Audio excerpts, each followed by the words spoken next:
ಎಲ್ರಿಗೂ ನಮಸ್ಕಾರ. ಗೆಳತಿ ದಿನಚರಿಗೆ ನಿಮ್ಮೆಲ್ಲರಿಗೂ ಸ್ವಾಗತ. ಲಾಂಗ್ ಬ್ಲೌಸ್ ಪೇಪರ್ ಕಟ್ಟಿಂಗು, ಬಟ್ಟೆ ಕಟ್ಟಿಂಗು, ನೋಟ್ಸು ಎಲ್ಲ ಕೂಡ ಆಗಿದೆ ಅಲ್ವಾ. ಇವತ್ತು ಸ್ಟಿಚಿಂಗನ್ನು ತೋರಿಸ್ತಾ ಇದ್ದೀನಿ. ಯಾವ ರೀತಿ ಸ್ಟಿಚ್ ಮಾಡಬೇಕು ಅನ್ನೋದನ್ನು ಹೇಳ್ಕೊಡ್ತಾ ಇದ್ದೀನಿ. ಬಿಗಿನರ್ಸ್ಗೆ ಅರ್ಥ ಆಗೋ ರೀತಿ ಹೇಳ್ಕೊಡ್ತಾ ಇದ್ದೀನಿ. ತುಂಬ ಈಸಿ ಮೆಥಡಲ್ಲಿ ವಿಡಿಯೋನ ಕೊನೆ ತನಕ ನೋಡಿ. ನಾನು ಈ ಬ್ಲೌಸ್ನ ಲೈನಿಂಗ್ ಹಾಕಿ ಸ್ಟಿಚ್ ಮಾಡ್ತಾ ಇದ್ದೀನಿ. ಯಾಕೆಂದರೆ ಸುಮ್ಮನೆ ಹಾಗೆ ಕ್ಲಾಸ್ ಮಾಡೋದಕ್ಕಾಗಲಿ ಅಥವಾ ವಿಡಿಯೋದಲ್ಲಿ ತೋರಿಸೋದಕ್ಕಾಗಲಿ ನಾನು ಸ್ಟಿಚ್ ಮಾಡ್ತಾ ಇಲ್ಲ. ಇದನ್ನು ಸ್ಟಿಚ್ ಮಾಡಿ ಈಗ ನಾನು ಮೆಜರ್ಮೆಂಟ್ ತೊಗೊಂಡಿದ್ನಲ್ಲ ಆ ಮಗುಗೆ ಕೊಡ್ತಾ ಇದ್ದೀನಿ. ಹಾಗಾಗಿ ಲೈನಿಂಗ್ ಹಾಕಿ ನೀಟಾಗಿ ಸ್ಟಿಚ್ ಮಾಡಿಕೊಡೋಣ ಅಂತ ಮಾಡ್ತಾ ಇದ್ದೀನಿ. ಈಗ ಇದನ್ನಿಟ್ಟು ಇದು ಲೈನಿಂಗನ್ನು ಯಾವ ರೀತಿ ಕಟ್ ಮಾಡ್ಕೋಬೇಕು ಅನ್ನೋದನ್ನು ಕೂಡ ನಿಮಗೆ ಹೇಳ್ಕೊಟ್ಬಿಡ್ತೀನಿ. ಒಂದೇ ವಿಡಿಯೋದಲ್ಲಿ ನೀವು ಪ್ಲೈನ್ ಬ್ಲೌಸ್ ಕಟ್ಟಿಂಗ್ ಹಾಗೆ ಲೈನಿಂಗ್ ಬ್ಲೌಸ್ ಕಟ್ಟಿಂಗ್ ಎರಡನ್ನೂ ಕೂಡ ಕಲ್ತಂಗಾಗುತ್ತೆ. ಇದೆರಡೂ ಕೂಡ ಬ್ಲೌಸ್ ಪೀಸೇನೆ. ಅದಕ್ಕೆ ಮ್ಯಾಚ್ ಆಗೋ ರೀತಿ ಮನೇಲೇ ಇರುವಂಥ ಬ್ಲೌಸ್ ಪೀಸಲ್ಲೇ ನಾನು ಸ್ಟಿಚ್ ಮಾಡ್ತಾ ಇದ್ದೀನಿ. ನೋಡಿ, ಕರೆಕ್ಟಾಗಿ ಈ ಒಂದು ಲೆಂತನ್ನು ನೋಡ್ಕೋಬೇಕು, ಕರೆಕ್ಟಾಗಿದೆಯಾ ಅಂತ. ಸರಿ ಇದೆ, ಸ್ವಲ್ಪ ಮಾತ್ರ ನೋಡಿ ಈ ಥರ ಎಕ್ಸ್ಟ್ರಾ ಬರುತ್ತೆ. ಹೀಗೇ ತೊಗೋಬೇಕು. ಸುತ್ತಾನೂ ಕೂಡ ಎಕ್ಸ್ಟ್ರಾ ಬರೋ ಥರ ಬಟ್ಟೆ ಬಿಟ್ಟು ಕಟ್ ಮಾಡ್ಕೋಬೇಕು.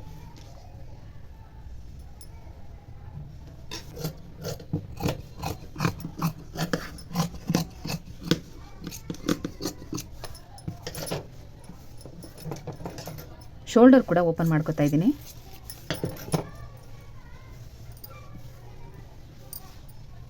ಉಳಿದಿರುವಂಥ ಪೀಸಲ್ಲಿ ಸ್ಲೀವ್ ಕೂಡ ಕಟ್ ಮಾಡ್ಕೊಂಡ್ಬಿಡ್ತೀನಿ. ಅಂದರೆ ಕಟಿಂಗ್ ಆಗಿರುವಂಥ ಸ್ಲೀವ್ನ ಇದ್ರ ಮೇಲೇ ಇಟ್ಟು ಕಟ್ ಮಾಡ್ಕೊಳ್ಳೋದು. ಸುತ್ತ ಸ್ವಲ್ಪ ಎಕ್ಸ್ಟ್ರಾ ಬಿಟ್ಕೋಬೇಕು. ನಾನಿಲ್ಲಿ ಪಾಲಿಸ್ಟರ್ದೇ ಬ್ಲೌಸ್ ಪೀಸ್ ತೊಗೊಂಡಿದ್ದೀನಿ ಲೈನಿಂಗ್ ಕೊಡೋದಕ್ಕೋಸ್ಕರ. ನೀವು ಬಿಗಿನರ್ಸು ಅಥವಾ ನಿಮ್ಮ ಸ್ಟೂಡೆಂಟ್ಗಳಿಗೆ ಕಾಟನ್ ಬಟ್ಟೆ ತರೋದಕ್ಕೆ ಹೇಳಿ, ಅವ್ರಿಗೆ ಸ್ಟಿಚ್ ಮಾಡೋದಕ್ಕೆ ಅನುಕೂಲ ಆಗುತ್ತೆ. ಕೆಳಗಡೆ ಮಾತ್ರ ಸಮವಾಗಿ ತೊಗೋಬೇಕು. ಇನ್ನು ಈ ಕಡೆ ಸೈಡ್ನಲ್ಲಿ ಮೇಲ್ಗಡೆ ಎಲ್ಲ ಕೂಡ ಸ್ವಲ್ಪ ಎಕ್ಸ್ಟ್ರಾ ಬಿಟ್ಟು ತೊಗೋಬೇಕು. ಈ ಥರ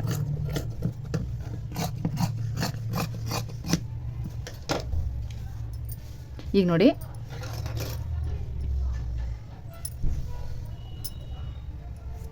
ನಿಮಗೆ ಮುಂದೆ ಹೋಗ್ತಾ ಹೋಗ್ತಾ ಮುಂದಿನ ಕ್ಲಾಸ್ಗಳಲ್ಲಿ ಲೈನಿಂಗ್ ಬಟ್ಟೆನ ಯಾವ ಥರ ನಾವು ಇಟ್ಟು ಅಟ್ಯಾಚ್ ಮಾಡ್ಕೋಬೇಕು ಅನ್ನೋದನ್ನು ಖಂಡಿತ ತಿಳಿಸ್ಕೊಡ್ತೀನಿ. ಈಗ ಇದನ್ನು ಕೂಡ ಹೇಳ್ತಾ ಇದ್ದರೆ ವಿಡಿಯೋ ತುಂಬ ಲೆಂತಿ ಆಗುತ್ತೆ, ನೋಡೋರ್ಗೂ ಕೂಡ ಬೋರ್ ಆಗ್ಬೋದು. ನೋಡಿ, ಈ ಥರ ಹಿಂಗೆ ಇಟ್ಕೊಂಡು ಸುತ್ತ ಕೂಡ ಸ್ಟಿಚ್ ಹಾಕೋಬೇಕು. ಹೀಗೆ ಈಗ ನಾನು ಇದನ್ನೆಲ್ಲ ಮೊದಲು ಸ್ಟಿಚ್ ಹಾಕೊಂಡ್ಬಿಡ್ತೀನಿ. ಬಾಡಿ ಪೀಸ್ಗಳು, ಸ್ಲೀವ್ ಎಲ್ಲನೂ ಕೂಡ ಸ್ಟಿಚ್ ಹಾಕ್ಕೊಂಡು ಎಕ್ಸ್ಟ್ರಾ ಬಂದಿರೋ ಪೀಸೆಲ್ಲ ಕಟ್ ಮಾಡಿ ಆಮೇಲೆ ನಿಮಗೆ ವಿಡಿಯೋನ ಕಂಟಿನ್ಯೂ ಮಾಡ್ತೀನಿ. ನೋಡಿ, ಲೈನಿಂಗ್ ಎಲ್ಲ ನಾನು ಅಟ್ಯಾಚ್ ಮಾಡ್ಕೊಂಡಿದ್ದೀನಿ. ಇವಾಗ ಈಗ ನಿಮಗೆ ಇದು ಬ್ಲೌಸ್ನ ನಾನು ಕಟಿಂಗ್ ಮಾಡಿದಾಗ ಯಾವ ರೀತಿ ಇತ್ತು ಪೀಸ್ ಆ ಥರ ಕಾಣಿಸ್ತಾ ಇದೆ. ನೀವು ಏನಾದರೂ ಲೈನಿಂಗ್ ಬ್ಲೌಸ್ನ ಹೊಲಿತೀರಾ ಅಂತಂದರೆ ಈಗ ನಾನು ಆಗಲೇ ಕಟ್ ಮಾಡ್ಕೊಳ್ಳೋದನ್ನು ತೋರಿಸಿದ್ದೀನಿ. ಅದನ್ನು ಇದ್ರ ಮೇಲೆ ಇಟ್ಟು ಪೂರ್ತಿ ಈ ರೀತಿ ಫುಲ್ ರೌಂಡಾಗಿ ಸ್ಟಿಚ್ ಹಾಕೋಬೇಕು. ಆಮೇಲೆ ಎಕ್ಸ್ಟ್ರಾ ಇರೋವಂಥ ಲೈನಿಂಗ್ ಪೀಸ್ನೆಲ್ಲ ಕಟ್ ಮಾಡ್ಕೋಬೇಕು. ಈಗ ಈ ಥರ ರೆಡಿಯಾಗಿದೆ. ಸ್ಲೀವ್ ಕೂಡ ಅಷ್ಟೇ ಈ ರೀತಿ ಎಲ್ಲನೂ ಅಟ್ಯಾಚ್ ಮಾಡ್ಕೊಂಡಿದ್ದೀನಿ. ಮತ್ತು ಕೆಳಗಡೆ ಮಾಮೂಲಿ ನಾವು 1 ಇಂಚ್ ಏನು ಫೋಲ್ಡಿಂಗಿಗೆ ಬಿಟ್ಟಿರ್ತೀವಲ್ಲ ಅದನ್ನು ಫೋಲ್ಡ್ ಮಾಡಿ ಸ್ಟಿಚ್ ಹಾಕ್ಬಿಟ್ಟಿದ್ದೀನಿ. ಸ್ಟಿಚಿಂಗ್ ಏನು ಕಾಣಿಸೋದಿಲ್ಲ. ಚಿಕ್ಕ ಹುಡುಗಿಗೆ ಸ್ಟಿಚ್ ಮಾಡ್ತಾ ಇರೋದ್ರಿಂದ ಎಮ್ಮಿಂಗ್ ಕೂಡ ಅವಶ್ಯಕತೆ ಇಲ್ಲ. ಹಾಗಾಗಿ ಸ್ಟಿಚ್ ಮಾಡ್ಕೊಂಡಿದ್ದೀನಿ. ಈಗ ಎರಡೂ ಸ್ಲೀವ್ ಕೂಡ ಈ ಥರ ರೆಡಿಯಾಗಿದೆ. ನೋಡಿ, ಸ್ಟಿಚ್ ಮಾಡುವಾಗ ಈ ರೀತಿ ನೋಡ್ಕೋಬೇಕು. ಆಪೋಸಿಟ್ ಆಗಿ ಬರಬೇಕು. ನೋಡಿ, ಇಲ್ಲಿ ಇಟ್ಟು ತೋರಿಸ್ತೀನಿ. ನೋಡಿ, ಈ ಥರ ಹೀಗೆ ಆಪೋಸಿಟ್ ಆಗಿ ಬರಬೇಕು. ಈಗ ಇದು ನಮಗೆ ಲೆಫ್ಟು ಮತ್ತು ರೈಟ್ ಸ್ಲೀವ್ ಅಂತ ನೀಟಾಗಿ ಗೊತ್ತಾಗುತ್ತೆ. ನಿಮಗಿನ್ನೂ ಕನ್ಫ್ಯೂಸ್ ಆಗುತ್ತೆ ಅನ್ನೋದಾದರೆ ಒಳಗಡೆ ಬರ್ಕೊಳ್ಳಿ. ಹೀಗೆ ಇಲ್ಲೇನು ನೀವು ಫೋಲ್ಡಿಂಗ್ ಮಾಡಿರ್ತೀರಲ್ಲ, ಇಲ್ಲಿ ಲೆಫ್ಟು, ಇದು ರೈಟ್. ಹೀಗೆ ಇಲ್ಲಿ ಆರ್ ಮತ್ತು ಇಲ್ಲಿ ಎಲ್ ಅಂತ ಬರ್ಕೊಳ್ಳಿ. ಆಗ ನಿಮಗೆ ಇದು ಲೆಫ್ಟ್ ಸೈಡ್ದು ಸ್ಲೀವ್, ಇದು ರೈಟ್ ಸೈಡ್ದು ಸ್ಲೀವ್ ಅಂತ ಗೊತ್ತಾಗುತ್ತೆ. ಈಗ ಇದು ರೆಡಿಯಾಗಿದೆ. ನೀವು ಸ್ಟಿಚಿಂಗ್ ಮಾಡಬೇಕಾದ್ರೂ ಕೂಡ ಅಷ್ಟೇ, ಮೊದಲು ಸ್ಲೀವಿಂದನೇ ಸ್ಟಾರ್ಟ್ ಮಾಡಿ ಹೀಗೆ ಕಟ್ ಮಾಡ್ಕೊಂಡಿರ್ತೀರಲ್ವಾ, ಇಲ್ಲಿ ಕೆಳಗಡೆ ಮೊದಲು 1 ಇಂಚಿಗೆ ಫೋಲ್ಡ್ ಮಾಡಿ ಸ್ಟಿಚ್ ಮಾಡ್ಕೋಬೇಕು. ಅಂದರೆ ಈಗ ಈ ಥರ ಎಡ್ಜಸ್ ಇರುತ್ತೆ ಅಂದರೆ ಇದನ್ನು ಹೀಗೆ ಸಿಂಗಲ್ ಫೋಲ್ಡಿಂಗ್ ಮಾಡಿ ಉದ್ದಕ್ಕೂ ಸ್ಟಿಚ್ ಹಾಕೋಬೇಕು. ಅದಾದಮೇಲೆ ಮತ್ತೆ ಇನ್ನೊಂದು 3/4 ಇಂಚಿಗೆ ಈ ಥರ ಫೋಲ್ಡ್ ಮಾಡಿ ಈ ಎಡ್ಜಸಲ್ಲಿ ಸ್ಟಿಚ್ ಹಾಕೋಬೇಕು. ಈಗ ಇಲ್ಲಿ ನಾನು ಕೂಡ ಅದೇ ಥರನೇ ಸ್ಟಿಚ್ ಹಾಕ್ಕೊಂಡಿರೋದು. ಈ ಥರ ಸ್ಲೀವ್ ರೆಡಿ ಆದಮೇಲೆ ನಾವು ಬ್ಲೌಸ್ನ ಫ್ರಂಟು ಮತ್ತು ಬ್ಯಾಕ್ನ ರೆಡಿ ಮಾಡ್ಕೋಬೇಕು. ಮೊದಲು ಬ್ಯಾಕ್ ಪೀಸ್ನ ನಾನು ರೆಡಿ ಮಾಡ್ಕೊಳ್ತೀನಿ, ಆಮೇಲೆ ಫ್ರಂಟ್ ಪೀಸ್ನ ರೆಡಿ ಮಾಡ್ತೀನಿ. ನೋಡಿ, ಇದನ್ನು ಕೂಡ ಅಷ್ಟೇ. ಈಗ ಫಸ್ಟು ನೆಕ್ ಮಾರ್ಕ್ ಮಾಡ್ಕೊಳ್ಳೋಣ. ಬ್ಯಾಕ್ ಸೈಡಲ್ಲಿ ನಾರ್ಮಲಾಗಿ ರೌಂಡು ಅಥವಾ ಸ್ಕ್ವಯರ್ ಏನಾದರೂ ಇಟ್ಕೋಬೋದು. ನಾನು ಇದರಲ್ಲಿ ರೌಂಡ್ ಶೇಪನ್ನೇ ಇಡ್ತಾ ಇದ್ದೀನಿ. 4 ಇಂಚಿದೆ. ನಾನು ಸ್ವಲ್ಪ ಕಡಿಮೆನೇ ತೊಗೋತೀನಿ, ಯಾಕಂದರೆ ಆ ಮಗು ತುಂಬಾ ಸಣ್ಣ ಇದೆ. ಹಾಗಾಗಿ ನಾನು 3.5 ತೊಗೋತೀನಿ. ಶೋಲ್ಡರ್ ಅರ್ಧ ಇಂಚು ಜಾಯಿಂಡಿಂಗ್ ಹೋದರೂ ಕೂಡ 3 ಇಂಚು ನಮಗೆ ರೆಡಿ ಸಿಗುತ್ತೆ.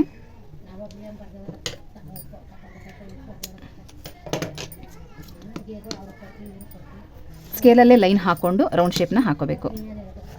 ತುಂಬ ಡೀಪ್ ಎಲ್ಲ ಮಾಡ್ಕೋಬಾರ್ದು ಚಿಕ್ಕ ಮಕ್ಕಳಿಗೆ ಸ್ಟಿಚ್ ಮಾಡುವಾಗ. ಇಷ್ಟೇ ರೌಂಡ್ ಶೇಪ್ ಹಾಕ್ಕೊಂಡು ಇದನ್ನು ಕಟ್ ಮಾಡ್ಕೋಬೇಕು. ಆದರೆ ಫೋಲ್ಡಿಂಗ್ ಎಲ್ಲ ಲೆವೆಲ್ ಆಗಿದೆಯಾ ಅಂತ ಒಂದು ಸಲ ನೋಡ್ಕೋಬೇಕು. ಇವಾಗ ಕಟ್ ಮಾಡ್ಕೊತಾ ಇದ್ದೀನಿ. ರೌಂಡ್ ಶೇಪ್ ಕಟ್ ಮಾಡ್ಕೊಂಡು ಆಯಿತು.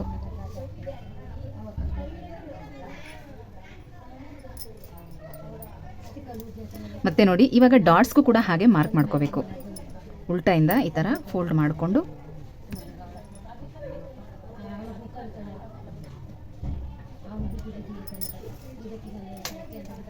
ನೋಡಿ 1 ಇಂಚ್ ನಾವು ಹೇಗಿದ್ರೂ ಫೋಲ್ಡಿಂಗ್ ಬಿಟ್ಟಿದ್ದೀವಲ್ಲ, ಇದರ ಸರಿಯಾದ ಮಧ್ಯ ಭಾಗ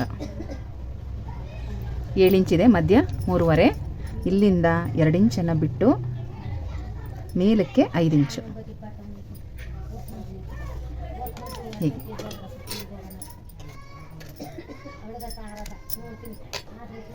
ಸ್ವಲ್ಪ ನಾವೀಗೆ ಮಾರ್ಕ್ ಮಾಡ್ಕೋಬೇಕೇನಾದ್ರು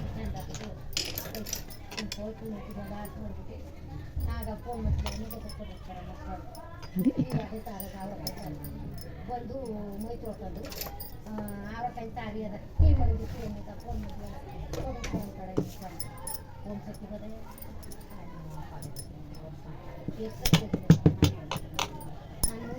ನೋಡಿ ಎರಡೂ ಕಡೆ ಇವಾಗ ಎರಡೂ ಪೀಸ್ಗೂ 4 ಕಡೆ ಡಾಟ್ಸ್ದು ಮಾರ್ಕ್ ಕೂಡ ಆಯಿತು. ಡಾಟ್ಸ್ ಮಾರ್ಕಿಂಗ್ ಎಲ್ಲ ಆದಮೇಲೆ ನೋಡಿ ಕೆಳಗಡೆ ಮೊದಲು ಈ ಥರ ಫೋಲ್ಡ್ ಮಾಡಿಕೊಂಡು ಸಿಂಗಲ್ ಫೋಲ್ಡಿಂಗನ್ನು ಮಾಡಿಕೊಂಡು ಒಂದು ಸ್ಟಿಚ್ ಹಾಕೋಬೇಕು.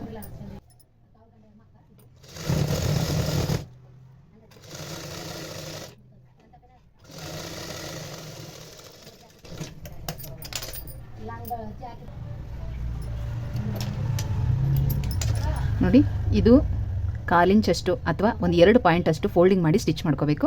ಅದಾದಮೇಲೆ 1 ಇಂಚಿಗಿಂತ ಒಂದು ಸ್ವಲ್ಪ ಕಡಿಮೆ, ಯಾಕಂದರೆ ನಾವು ಎಕ್ಸ್ಟ್ರಾ ತೊಗೊಂಡಿರೋದೇ 1 ಇಂಚ್ ಅಲ್ವಾ, ಒಂದು 3/4 ಇಂಚಷ್ಟು ಈ ಥರ ಫೋಲ್ಡ್ ಮಾಡಿ ಈ ಎಡ್ಜಸ್ಸಲ್ಲಿ ಸ್ಟಿಚ್ನ ಹಾಕೋಬೇಕು.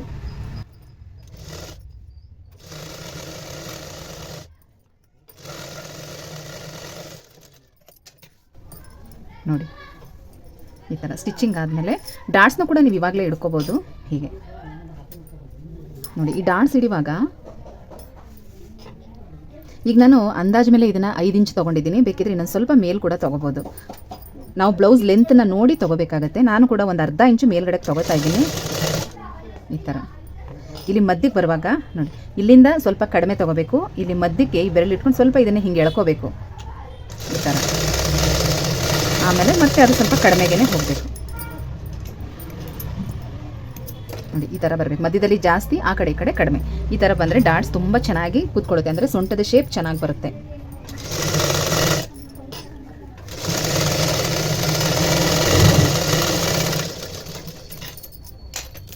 ಈಗ ಡಾಟ್ಸ್ ಕೂಡ ಆಯಿತು. ಮಧ್ಯಕ್ಕೆ ಫೋಲ್ಡ್ ಮಾಡಿಕೊಂಡು ಕಟ್ ಮಾಡಿಕೊಂಡು ಇದಕ್ಕೆ ಸಿಂಗಲ್ ಪಟ್ಟಿ ಡಬಲ್ ಪಟ್ಟಿ ಕೊಡಬೇಕು.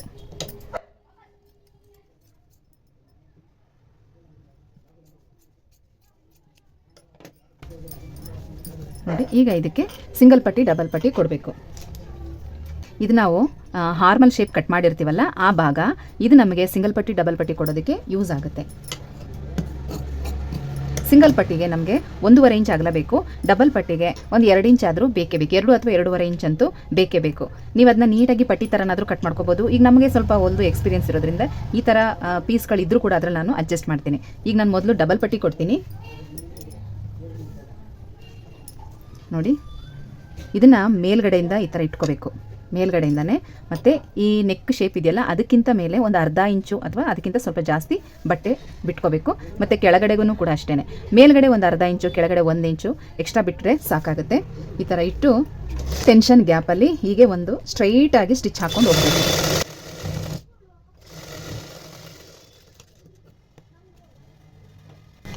ನೋಡಿ ಈ ಥರ. ಇದಾದಮೇಲೆ ಹೀಗೆ ಫೋಲ್ಡಿಂಗ್ ಮಾಡ್ಕೋಬೇಕು. ಹೀಗೆ ಫೋಲ್ಡ್ ಮಾಡಿ ಈ ಕಚ್ಚಾನ ಒಳಗಡೆ ಸೇರಿಸಿ ಅದ್ರ ಮೇಲೆ ಇದನ್ನು ಈ ಥರ ಫೋಲ್ಡಿಂಗ್ನ ಹಾಕಿ ಈಗ ಇದೇ ಎಡ್ಜಸ್ಸಲ್ಲಿ ನೋಡಿ ಈ ಎಡ್ಜಲ್ಲಿ ಸ್ಟಿಚ್ನ ಹಾಕೋಬೇಕು. ಉದ್ದಕ್ಕೂ ಹಾಗೆ ಮಾಡಬೇಕು.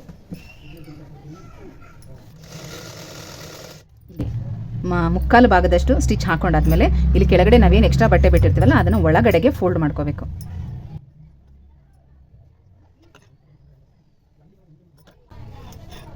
ಈ ಥರ ಹೀಗೆ ಫೋಲ್ಡ್ ಮಾಡಿಕೊಂಡು ಸ್ಟಿಚಿಂಗ್ನ ಕಂಟಿನ್ಯೂ, ಹೀಗೆ ಫೋಲ್ಡ್ ಮಾಡಿಕೊಂಡು ಸ್ಟಿಚಿಂಗ್ನ ಕಂಟಿನ್ಯೂ ಮಾಡಬೇಕು.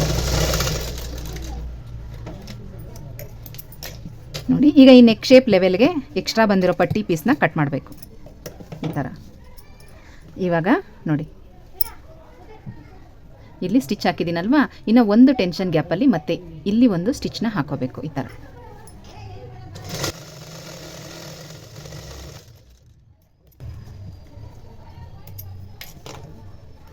ನೋಡಿ ಒಳಗಡೆ ಈ ಥರ ಬಂದಿದೆ.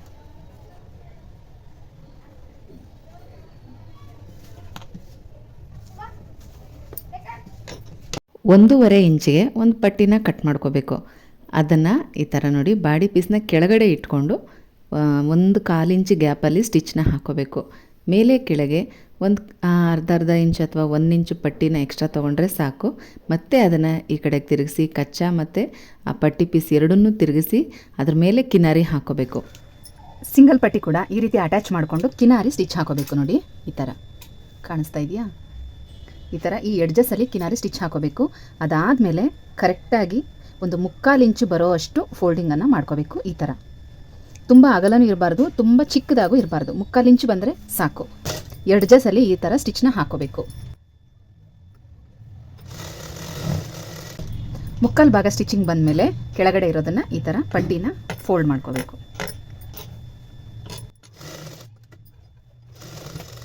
ರಫ್ ಹೊಡಿಯೋದು ಕೂಡ ತುಂಬ ಇಂಪಾರ್ಟೆಂಟ್ ಆಗುತ್ತೆ. ನಿಮ್ಮ ಸ್ಟೂಡೆಂಟ್ಗಳಿಗೆ ಚೆನ್ನಾಗಿ ಕಲಿಸ್ಕೊಡಿ ರಫ್ ಹೊಡಿಯೋದನ್ನು. ವೇಸ್ಟ್ ಪೀಸಲ್ಲಿ ನೀಟಾಗಿ ರಫ್ ಹೊಡಿಯೋದನ್ನು ಹೇಳ್ಕೊಡಿ. ಒಂದೊಂದು ಮಿಷಿನಲ್ಲಿ ಒಂದೊಂದು ಥರ ಇರುತ್ತೆ. ಹಾಗಾಗಿ ನನ್ನ ಮಿಷಿನಲ್ಲಿ ನಾನು ಅದನ್ನು ಹೇಳ್ಕೊಟ್ಟಿಲ್ಲ. ಇದು 17 ವರ್ಷದ ಹಳೆ ಮಿಷಿನ್. ಇದರಲ್ಲೇ ಸೆಟ್ಟಿಂಗ್ಸ್ ಎಲ್ಲ ಬೇರೆ ಥರ ಇರುತ್ತೆ. ಈಗ ಬರೋಂಥ ಹೊಸ ಮಿಷಿನ್ಗಳಲ್ಲಿ ಬೇರೆ ಥರ ಇರುತ್ತೆ. ಹಾಗಾಗಿ ನಿಮ್ಮ ಮಿಷಿನಲ್ಲಿ ಯಾವ ಥರ ಇದೆಯೋ ಅದನ್ನು ನೋಡಿ ಕಲ್ತ್ಕೊಳ್ಳಿ. ನೋಡಿ ಈಗ ಸಿಂಗಲ್ ಪಟ್ಟಿ ಡಬಲ್ ಪಟ್ಟಿ ಎಲ್ಲ ಕೊಟ್ಟಾದಮೇಲೆ ಒಂದು ಸಲ ಚೆಕ್ ಮಾಡ್ಕೋಬೇಕು ಲೆಂತ್ ಕರೆಕ್ಟಾಗಿದೆಯಾ ಅಂತ. ನೋಡಿ ಹೀಗೆ ಈ ಥರ ನೀಟಾಗಿಟ್ಟು ನೋಡ್ಕೋಬೇಕು. ಕರೆಕ್ಟಾಗಿದೆ ನೋಡಿ,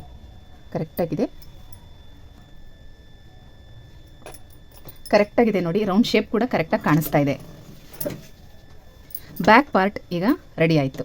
ಮತ್ತು ಇನ್ನೊಂದೇನೆಂದರೆ ನೆಕ್ ಪೀಸ್ ಕೊಡಬೇಕು. ನಾವು ಫ್ರಂಟಲ್ಲಿ ಯಾವ ಥರ ನೆಕ್ ಕೊಡ್ತೀವಿ ಅದ್ರ ಮೇಲೆ ಡಿಪೆಂಡು. ಸಿಂಪಲ್ಲಾಗಿ ರೌಂಡ್ ನೆಕ್ ಅಥವಾ ಸ್ಕ್ವಯರ್ ನೆಕ್ ಅಥವಾ ಸ್ಟಾರ್ ನೆಕ್ ಏನಾದರೂ ಕೊಟ್ಟರೆ ಒಟ್ಟಿಗೆ ಫ್ರಂಟು ಬ್ಯಾಕ್ಗೆ ಸೇರಿಸಿ ನೆಕ್ ಪೀಸ್ನ ಕೊಡ್ಬೋದು. ನಾವೇನಾದರೂ ಫ್ರಂಟಲ್ಲಿ ಬೇರೆ ಥರ ಡಿಸೈನ್ ಏನಾದರೂ ಮಾಡ್ತೀವಿ ಅಂತಂದರೆ ಬ್ಯಾಕ್ಗೆ ಸಪ್ರೇಟಾಗಿ ಫ್ರಂಟಿಗೆ ಸಪ್ರೇಟಾಗಿ ನೆಕ್ ಪೀಸ್ನ ಹೊಲ್ಕೋಬೇಕಾಗುತ್ತೆ. ಈಗ ನಾನು ಇನ್ನೂ ನಿಮಗೆ ಟೈಲರಿಂಗ್ ಕ್ಲಾಸ್ ವೀಡಿಯೋದಲ್ಲಿ ಇದು ಮೊದಲನೇ ಬ್ಲೌಸ್ನ ನಾನು ತೋರಿಸ್ತಾ ಇರೋದ್ರಿಂದ ಸಿಂಪಲ್ಲಾಗಿ ಒಂದು ಸ್ಕ್ವಯರ್ ನೆಕ್ಕನ್ನು ನಾನು ಇಟ್ಟು ನಿಮಗೆ ಸ್ಟಿಚಿಂಗ್ ತೋರಿಸ್ತಾ ಇದ್ದೀನಿ. ಆಗ ನಾವೇನು ಮಾಡ್ಬೋದು, ಫ್ರಂಟು ಬ್ಯಾಕ್ಗೆ ಒಟ್ಟಿಗೆ ನೆಕ್ ಪೀಸ್ನ ಕೊಡ್ಬೋದು. ಬ್ಯಾಕ್ ಸೈಡಲ್ಲಿ ಅರ್ಧ ಇಂಚು ಕಡಿಮೆ ಮಾಡ್ಕೊಂಡಿದ್ದೀನಿ ನೆಕ್ ಡೀಪನ್ನು. ಆದರೆ ಫ್ರಂಟಲ್ಲಿ ಕರೆಕ್ಟಾಗಿ ನಾನು 4 ಇಂಚೆ ತೊಗೋತೀನಿ.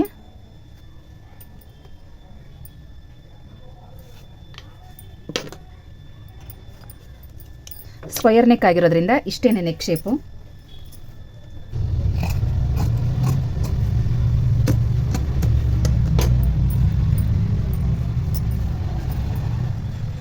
ನೋಡಿ ಈ ಥರ ಸ್ಕ್ವಯರಾಗಿ ಕಟ್ ಮಾಡ್ಕೋಬೇಕು. ಮತ್ತೆ ಇದನ್ನು ಫೋಲ್ಡಿಂಗ್ ಮಾಡಿ ಸಿಂಗಲ್ ಸ್ಟಿಚ್ಚು ಮತ್ತು ಇನ್ನೊಂದು ಕಡೆ ಡಬಲ್ ಫೋಲ್ಡಿಂಗ್ ಮಾಡಿ ಈ ಥರ ಸ್ಟಿಚ್ನ ಹಾಕೊಂಬಿಡಿ.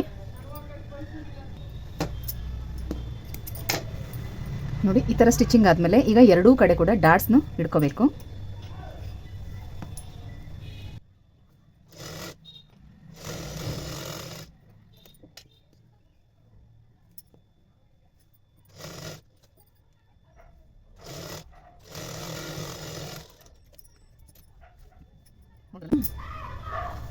ಈಗ ಶೋಲ್ಡರ್ ಜಾಯಿನ್ ಮಾಡ್ಕೋಬೇಕು. ಫ್ರಂಟ್ ಪೀಸ್ನ ಸೀದಾ ಇಟ್ಕೊಂಡಿದ್ದೀನಿ. ಬ್ಯಾಕ್ ಪೀಸ್ನ ಅದ್ರ ಮೇಲ್ಗಡೆ ಹೀಗೆ ಉಲ್ಟಾ ತೊಗೋಬೇಕು. ನೋಡಿ ಹಿಂಗೆ ಉಲ್ಟಾ ತೊಗೊಂಡು ಈ ಥರ ಹಿಂಗೆ ಇಲ್ಲಿಂದ ಒಂದು ಅರ್ಧ ಇಂಚಿಗೆ ಮಾರ್ಕ್ ಮಾಡ್ಕೋಬೇಕು. ಹೀಗೆ ಹೋಗ್ತಾ ಹೋಗ್ತಾ ಇದು ಕ್ರಾಸಾಗಿ ಹೋಗಬೇಕು.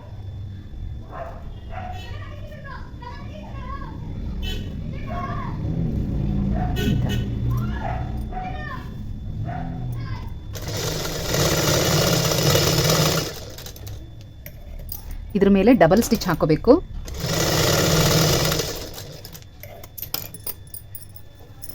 ಅದೇ ಥರ ಈ ಕಡೆ ಶೋಲ್ಡರ್ ಕೂಡ ಹಾಗೇ ಜಾಯಿನ್ ಮಾಡಬೇಕು. ನೋಡಿ ನಿಮಗೆ ಗೊತ್ತಾಗಿಲ್ಲ ಅಂದರೆ ಇದನ್ನ ಈ ಥರ ಇಟ್ಕೊಳ್ಳಿ. ಇಟ್ಟು ಹೀಗೆ ಮಾರ್ಕ್ ಮಾಡ್ಕೊಳ್ಳಿ. ಎರಡೂ ಕಡೆ ಲೆವೆಲಾಗಿ ಬರುತ್ತೆ ಅವಾಗ.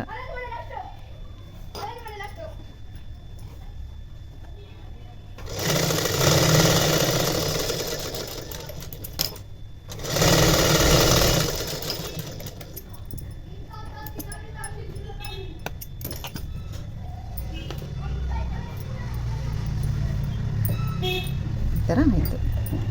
ಈಗ ಕ್ರಾಸ್ ಪೀಸ್ ಕೊಡಬೇಕು. ನಾನು ಈ ಥರ ಲೈನಿಂಗ್ ಪೀಸಲ್ಲೇ ತೊಗೋತಾ ಇದ್ದೀನಿ. ಇದು ಫೋಲ್ಡಿಂಗಲ್ಲಿ 4 ಪೀಸ್ ಇದೆ, 2 ಪೀಸ್ ಸಾಕು.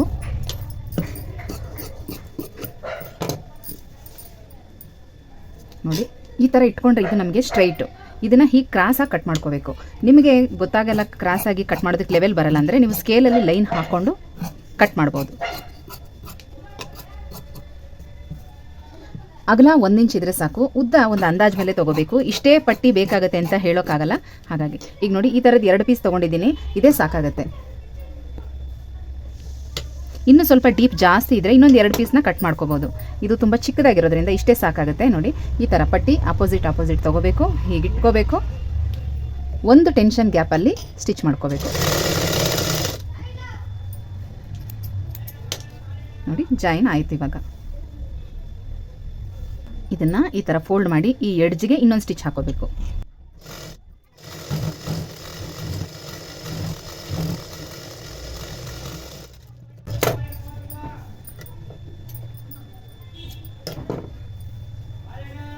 ನೋಡಿ ಒಂದು ಕಡೆ ಈ ಥರ ಹಿಂದೆ ಮುಂದೆ ಆಗಿರುತ್ತಲ್ಲ ಪೀಸು, ಇದನ್ನು ನೋಡಿಕೊಂಡು ಲೆವೆಲ್ಲಾಗಿ ಕಟ್ ಮಾಡ್ಕೋಬೇಕು. ನಮಗೆ ಈ ಪಟ್ಟಿ ಒಂದು ಅರ್ಧ ಇಂಚಿಗಿಂತ ಒಂದು ಸ್ವಲ್ಪ ಜಾಸ್ತಿ ಇದ್ದರೆ ಸಾಕು, ತುಂಬ ಅಗಲನೂ ತೊಗೋಬಾರ್ದು.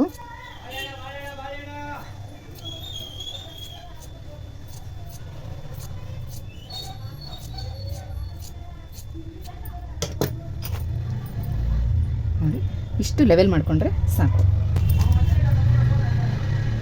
ಕಾಣಿಸ್ತಾ ಇದೆಯಾ? ಅರ್ಧ ಇಂಚಲ್ಲಿ ಈ ಪಟ್ಟಿನ ತೊಗೊಂಡಿದ್ದೀನಿ. ಈಗ ಬ್ಯಾಕ್ ಸೈಡ್ ನಮಗೆ ಈ ಉಕ್ಸ್ ಪಟ್ಟಿ ಕಾಜಾಪಟ್ಟಿ ಫ್ರಂಟಲ್ಲಿರಲಿ ಅಥವಾ ಬ್ಯಾಕಲ್ಲಿರಲಿ, ನಾವು ನೆಕ್ ಪೀಸ್ನ ಉಕ್ಸ್ ಪಟ್ಟಿ ಅಥವಾ ಕಾಜಾಪಟ್ಟಿಯಿಂದನೇ ಶುರು ಮಾಡಬೇಕು.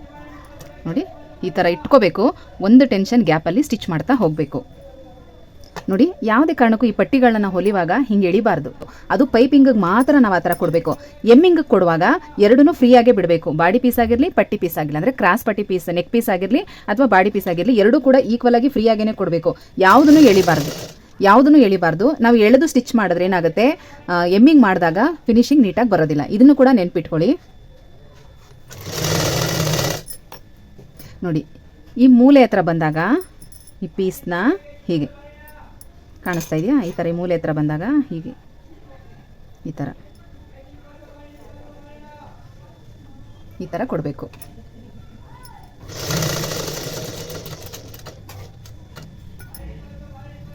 ಇಲ್ಲಿ ನೀಡಲ್ನ ನಿಲ್ಲಿಸ್ಕೋಬೇಕು. ಪ್ರೆಷರ್ ಫುಟ್ನ ಮೇಲೆ ತೆಗಿಬೇಕು. ಬಟ್ಟೆನ ಮಾತ್ರ ಹೀಗೆ ತಿರುಗಿಸ್ಬೇಕು. ಮತ್ತು ಫುಟ್ನ ಕೆಳಗಡೆ ಬಿಟ್ಟು ಸ್ಟಿಚ್ ಹಾಕೋಬೇಕು. ಸ್ವಲ್ಪ ದೂರ ಬಂದು ನಿಲ್ಲಿಸಿ, ಯಾಕಂದರೆ ಇಲ್ಲೂ ಕೂಡ ಸ್ಕ್ವಯರ್ ನೆಕ್ದು ಪಾಯಿಂಟ್ ಇದೆ. ಮತ್ತು ಇಲ್ಲೂ ಕೂಡ ಅಷ್ಟೇ. ಈ ಥರ ನೋಡಿ ನೀಟಾಗಿ ನೋಡ್ಕೊಳ್ಳಿ. ಇದನ್ನು ಹೀಗೆ ತೊಗೊಂಡು ಹೀಗೆ ಇದನ್ನು ಮಡಚಿ ಇದನ್ನು ಹೀಗೆ ತಿರುಗಿಸ್ಬೇಕು ಈ ಥರ. ಮತ್ತು ಇಲ್ಲೂ ಕೂಡ ಹಾಗೇ ಇಲ್ಲಿಂದ ಸ್ಟಿಚ್ ಮಾಡ್ಕೊಂಡು ಬಂದು ಇಲ್ಲಿ ನೀಡಲ್ನ ನಿಲ್ಲಿಸ್ಬೇಕು. ಈ ಪಾಯಿಂಟ್ ಹತ್ರ ನಿಲ್ಲಿಸಿ ಮತ್ತು ಟೆನ್ಷನ್ನ ಮೇಲೆ ಎತ್ತಿ ಬಟ್ಟೆನ ತಿರುಗಿಸ್ಕೊಂಡು ಸ್ಟಿಚಿಂಗ್ ಕಂಟಿನ್ಯೂ ಮಾಡಬೇಕು.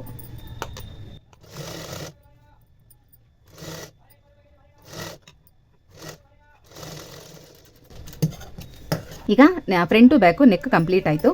ಇಲ್ಲಿ ಸ್ವಲ್ಪ ನ್ಯಾಚ್ ಹೊಡ್ಕೋಬೇಕು. ಈ ರೌಂಡ್ ಶೇಪ್ ಹತ್ರ ಎಲ್ಲ ಸ್ವಲ್ಪ ನ್ಯಾಚ್ ಹಾಕೋಬೇಕು. ಇದನ್ನು ಕಟ್ ಮಾಡುವಾಗ ಸ್ವಲ್ಪ ಹುಷಾರಾಗಿ ಮಾಡಿ. ಕತ್ರಿ ಮುಂದೆಗಡೆ ಚೂಪಿಲ್ಲ ಅಂದರೆ ಈ ಥರ ಹಿಂಭಾಗದಲ್ಲಿ ಮಾಡಬೇಕಾಗತ್ತೆ. ನೋಡ್ಕೊಂಡು ಕಟ್ ಮಾಡಿ. ತುಂಬ ಸಲ ಪೂರ್ತಿ ಹಾಗೆ ಸ್ಟ್ರೈಟ್ ಕಟ್ ಆಗಿಬಿಡುತ್ತೆ ಬಟ್ಟೆ. ತುಂಬ ಜನ ಮಾಡಿದ್ದಾರೆ ಆ ಥರ ಸ್ಟೂಡೆಂಟ್ಗಳೆಲ್ಲ. ಎಷ್ಟೋ ಸಲ ನಮಗೂ ಆಗುತ್ತೆ ಬಿಡಿ, ನಾವು ಕಲಿವಾಗಲೂ ಆ ಥರ ಎಲ್ಲ ಮಿಸ್ಟೇಕ್ ಮಾಡಿರ್ತೀವಿ. ಆದರೆ ನಾವು ಮಾಡಿರೋಂಥ ಮಿಸ್ಟೇಕ್ ನಮಗೆ ಪಾಠ ಆಗಿರುತ್ತೆ. ಅದನ್ನು ನಮ್ಮ ಸ್ಟೂಡೆಂಟ್ಗಳು ಮಾಡದೇ ಇರೋ ಥರ ನಾವು ನೋಡ್ಕೋಬೇಕು. ಅವ್ರಿಗೆ ಹೇಳಬೇಕು ಈ ಥರ ಆಗುತ್ತೆ, ಹಂಗೆ ಮಾಡೋಕ್ಕೆ ಹೋಗ್ಬಿಡಿ. ಆದಷ್ಟು ಚೆನ್ನಾಗಿರೋ ಕತ್ರಿ, ಹೊಸ ಕತ್ರಿಗಳನ್ನ ತೊಗೊಂಡ್ರೆ ಮುಂದೆ ಅದು ನೀಟಾಗಿ ಈ ಥರ ಕಟ್ ಆಗುತ್ತೆ. ನ್ಯಾಚ್ ಹೊಡಿವಾಗ ಅನುಕೂಲ ಆಗುತ್ತೆ. ಇವಾಗ ನೋಡಿ ಆಯಿತು. ಇಲ್ಲಿ ನಾವು ಮುಂದೆ ಬಿಟ್ಟಿರೋಂಥ ಪೀಸ್ನ ಫೋಲ್ಡಿಂಗ್ ಮಾಡ್ಕೋಬೇಕು. ಈ ಕಚ್ಚಾ ಎಲ್ಲ ಈ ಕಡೆ ರೈಟ್ ಸೈಡ್ಗೆ ಬರೋ ಥರ ಮಾಡ್ಕೋಬೇಕು. ಈ ಪಟ್ಟಿ ಕೂಡ ಈ ಕಡೆಗೆ ನಮ್ಮ ಬಲಭಾಗಕ್ಕೆ ತಿರುಗಿಸ್ಬೇಕು. ಕಚ್ಚಾ ಮತ್ತು ಪಟ್ಟಿ ಪೀಸ್ ಎರಡನ್ನೂ ನಮ್ಮ ಬಲಭಾಗಕ್ಕೆ ತಿರುಗಿಸಿ ಕಿನಾರಿ ಹಾಕೋಬೇಕು. ಈ ಎಡ್ಜಲ್ಲಿ ಕಿನಾರಿ ಹಾಕೋಬೇಕು.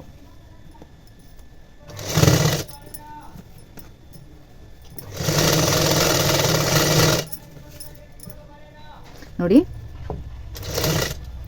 ಈ ಪಾಯಿಂಟ್ ಹತ್ರ ಕಿನಾರಿ ಹಾಕುವಾಗ ಕೂಡ ಅಷ್ಟೇ ಈ ಥರ ಹಿಂಗೆ ಪೀಸ್ನ ತಿರುಗಿಸಿ ಹಾಕಬೇಕು.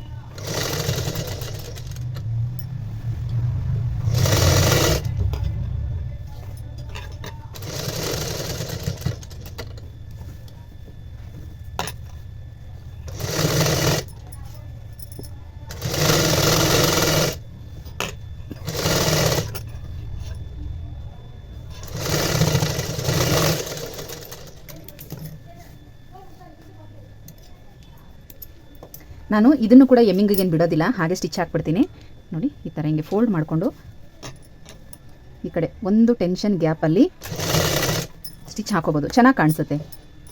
ದೊಡ್ಡವ್ರಿಗಾದ್ರೆ ನಾವು ಅದನ್ನು ಎಮ್ಮಿಂಗ್ ಮಾಡ್ಕೊಡ್ಬೋದು, ಚಿಕ್ಕ ಮಕ್ಳಿಗಲ್ವಾ ಎಮ್ಮಿಂಗ್ ಮಾಡಿದ್ರೂ ಸ್ವಲ್ಪ ಬೇಗ ಅದು ವಾಶ್ ಮಾಡ್ತಾ ಮಾಡ್ತಾ ಬಿಟ್ಟೋಗುತ್ತೆ. ಹಾಗಾಗಿ ಈ ಥರ ಸ್ಟಿಚ್ ಮಾಡಿದ್ರೆ ಚೆನ್ನಾಗಿ ಬಾಳಿಕೆ ಬರುತ್ತೆ. ಮತ್ತು ಇನ್ನೊಂದೇನಂದರೆ ಸ್ಟಿಚಿಂಗ್ ಕೂಡ ಕಾಣಿಸೋದಿಲ್ಲ, ಅದಕ್ಕೋಸ್ಕರ ಹೇಳ್ತಾ ಇದ್ದೀನಿ. ಅಕಸ್ಮಾತ್ ಏನಾದರೂ ಸ್ಟಿಚಿಂಗ್ ಕಾಣಿಸುತ್ತೆ ಅನ್ನೋದಾದರೆ ಅದ್ರ ಮೇಲೆ ಲೇಸ್ ಏನಾದರೂ ಹಾಕಿ ಸ್ವಲ್ಪ ಡಿಸೈನ್ ಮಾಡಿಕೊಟ್ಬಿಡಿ, ಚೆನ್ನಾಗಿ ಕಾಣಿಸುತ್ತೆ.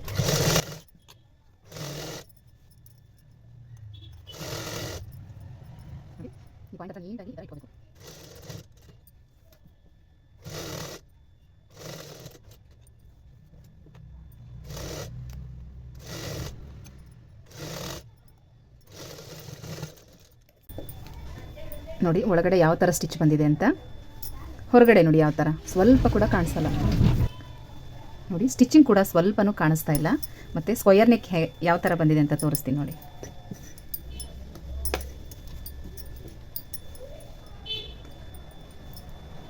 ಈ ಥರ ಇಲ್ಲಿ ಬೇಕಾದರೆ ಈ ನೆಕ್ ಸುತ್ತ ಏನಾದರೂ ಲೇಸ್ ಎಲ್ಲ ಕೊಡ್ಬೋದು, ಚೆನ್ನಾಗಿ ಕಾಣಿಸುತ್ತೆ.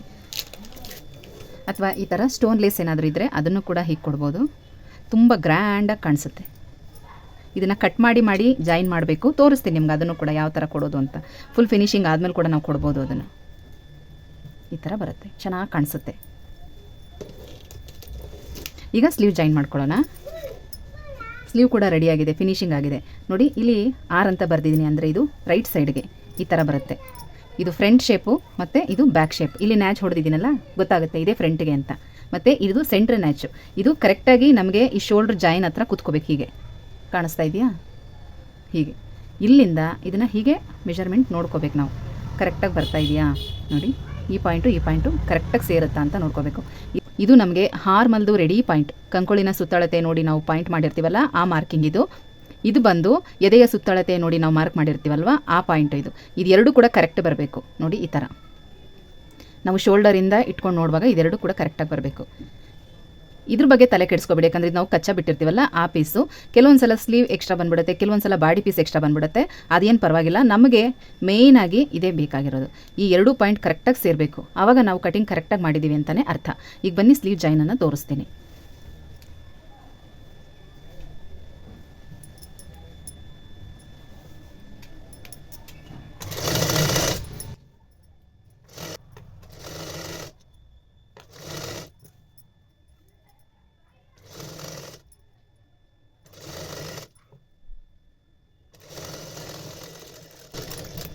ನಿಮ್ಗೆ ಇನ್ನೊಂದು ವಿಚಾರ ಹೇಳ್ತೀನಿ, ಯಾಕೆ ಬಾಡಿ ಪೀಸ್ ಜಾಸ್ತಿ ಬಂದಿದೆ ಅಂತಂದರೆ, ನಾನು ಇದು ಚೆಸ್ಟ್ ಮೆಜರ್ಮೆಂಟ್ ತೊಗೊಳ್ಳುವಾಗ ನಮಗೆ 6.5 ಬೇಕಾಗಿತ್ತು, 4.5 ಬರುತ್ತೆ.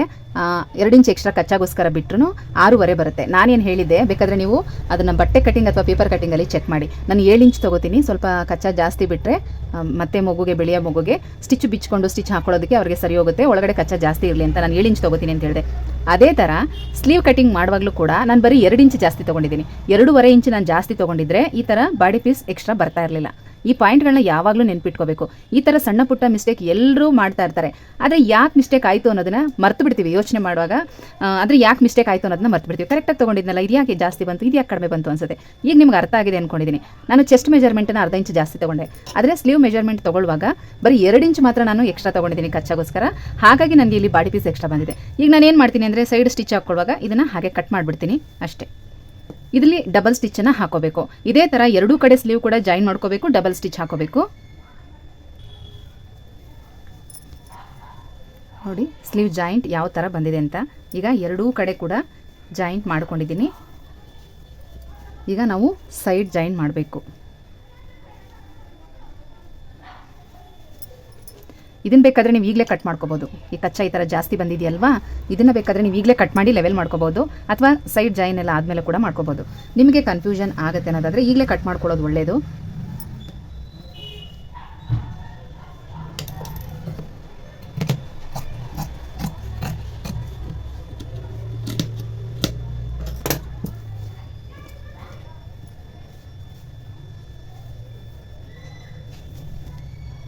ನಾನು 2 ಕಡೆ ಕೂಡ ಕಟ್ ಮಾಡ್ತಾ ಇದ್ದೀನಿ.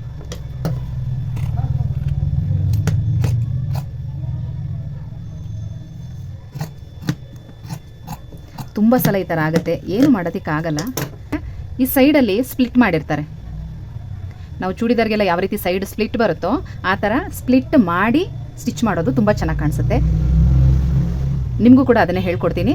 ಅಥವಾ ನೀವು ಬಿಗಿನರ್ಸ್ಗೇನಾದರೂ ಹೇಳ್ಕೊಡೋದಾದರೆ ನೋಡಿ ಈ ಥರ ಹಿಂಗೆ ಮಾರ್ಕ್ ಮಾಡಿಕೊಂಡು ನೀಟಾಗಿ ಏನಾಗಲ್ಲ 3.5 ಸ್ಟ್ರೈಟಾಗಿ ಬರಬೇಕು ಸ್ಟಿಚ್ಚು ಈ ಥರ.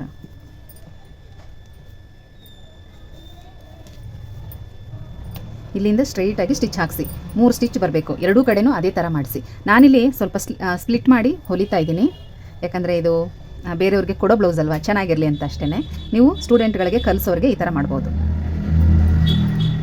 ನೀವು ಏನಾದರೂ ನಂತರನೇ ಸ್ಪ್ಲಿಟ್ ಮಾಡಿ ಹೊಲಿತೀರಂದರೆ ನೋಡಿ, ಇಲ್ಲಿಂದ ನಾವು ಕಚ್ಚಾ ಎಷ್ಟು ಬಿಡ್ತೀವೋ 1 ಇಂಚ್ ಬಿಡ್ತೀವಲ್ವ, 1 ಇಂಚು, ಮತ್ತು ಇಲ್ಲಿಂದ ಇಲ್ಲಿಗೆ 2 ಇಂಚು.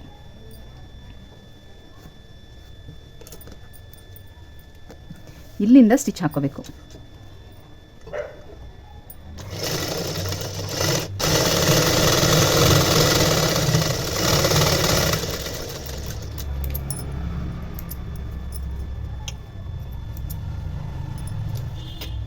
ಇದೇ ಥರ ನೋಡಿ, ಇಲ್ಲಿಂದನೇ ಸ್ಟಾರ್ಟ್ ಮಾಡಬೇಕು. ಪಕ್ಕದಲ್ಲಿ ಇನ್ನೊಂದು ಸ್ಟಿಚ್ ಹಾಕೋಬೇಕು. ಹಂಗೇನೆ ಇಲ್ಲಿಂದನೇ ಸ್ಟಾರ್ಟ್ ಮಾಡಬೇಕು. ಹಾಗೆ ಈ ಸ್ಟಿಚ್ ಪಕ್ಕದಲ್ಲಿ ಇನ್ನೊಂದು ಸ್ಟಿಚ್ ಬರಬೇಕು. ಇದೇ ಥರ ಇನ್ನೂ ಒಂದು ಸ್ಟಿಚ್, ಅಂದರೆ 3 ಸ್ಟಿಚ್ ಬರಬೇಕು.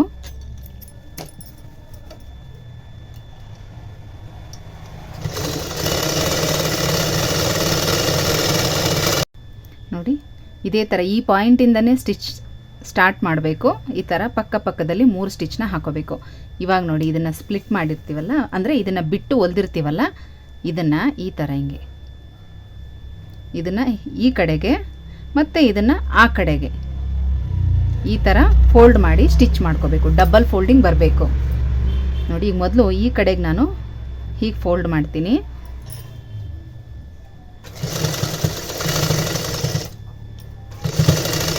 ಇಲ್ಲಿ ನೀಡಲ್ನ ನಿಲ್ಲಿಸ್ಕೋಬೇಕು, ಬಟ್ಟೆನ ತಿರುಗಿಸ್ಕೋಬೇಕು, ಮತ್ತು ಈ ಕಡೆದನ್ನು ಅದೇ ಥರ ಹಿಂಗೆ ಫೋಲ್ಡ್ ಮಾಡಬೇಕು. ಫೋಲ್ಡ್ ಮಾಡಿ ಇಲ್ಲಿ ಸ್ವಲ್ಪ ರಫ್ ಹೊಡಿಬೇಕು. ನೋಡಿ ಹಿಂಗೆ ತಿರುಗಿಸ್ಕೊಂಡು ಇಲ್ಲಿ ಸ್ವಲ್ಪ ರಫ್ ಹೊಡಿಬೇಕು. ಮತ್ತೆ ನೀಡಲ್ನ ಅಲ್ಲೇ ನಿಲ್ಲಿಸಿ ಬಟ್ಟೆನ ಈ ಥರ ಟರ್ನ್ ಮಾಡಿಕೊಂಡು ಹಾಗೆ ಸ್ಟಿಚ್ ಮಾಡ್ಕೊಂಡ್ಬಂದು ಈ ಎಂಡಲ್ಲೂ ಕೂಡ ರಫ್ ಹೊಡಿಬೇಕು.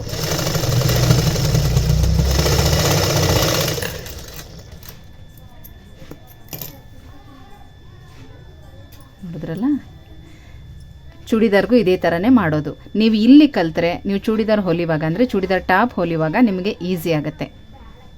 ಈ ಥರ ಚೆನ್ನಾಗಿ ಕಾಣಿಸ್ತಾ ಇದೆ ಅಲ್ಲ. ಈ ಕಲರ್ಗೂ ಒಂಥರ ಗ್ರೀನ್ ಕಲರ್ ತುಂಬ ಲುಕ್ಕಾಗಿ ಕಾಣಿಸ್ತಾ ಇದೆ.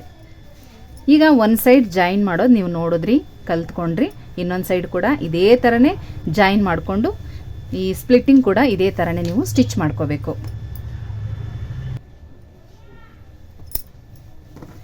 ಲಾಂಗ್ ಬ್ಲೌಸ್ ಸ್ಟಿಚಿಂಗ್ ಕಂಪ್ಲೀಟಾಗಿ ಮುಗೀತು. ವಿತ್ ಲೈನಿಂಗ್ ಹಾಕಿ ಸ್ಟಿಚ್ ಮಾಡಿರೋಂಥ ಲಾಂಗ್ ಬ್ಲೌಸ್. ನೀವು 2-3 ಅಳತೆದನ್ನ ಟ್ರೈ ಮಾಡಿ, ಚೆನ್ನಾಗಿ ಬರುತ್ತೆ. ಅರ್ಥ ಆಗಿಲ್ಲ ಅಂದರೆ ಒಂದು ಸಲ ಅಲ್ಲಾಂದರೆ ಇನ್ನೊಂದು ಸಲ ವಿಡಿಯೋ ನೋಡಿ, ಖಂಡಿತ ನಿಮಗೆ ಅರ್ಥ ಆಗುತ್ತೆ. ನಾನಂತೂ ಪಿನ್ ಟು ಪಿನ್ ಎಕ್ಸ್ಪ್ಲೈನ್ ಮಾಡ್ತಾನೆ ಇರ್ತೀನಿ. ನೋಡಿ ಹೇಗೆ ಕಾಣ್ತಾ ಇದೆ ಅಂತ. ತುಂಬಾ ಕ್ಯೂಟಾಗಿದೆ, ತುಂಬ ಚೆನ್ನಾಗಿದೆ, ತುಂಬ ಕ್ಯೂಟಾಗಿ ಕಾಣಿಸ್ತಾ ಇದೆ. ಪುಟಾಣಿ ಬ್ಲೌಸು ನೋಡ್ತಾ ಇದ್ರೇ ತುಂಬ ಖುಷಿ ಅನಿಸುತ್ತೆ.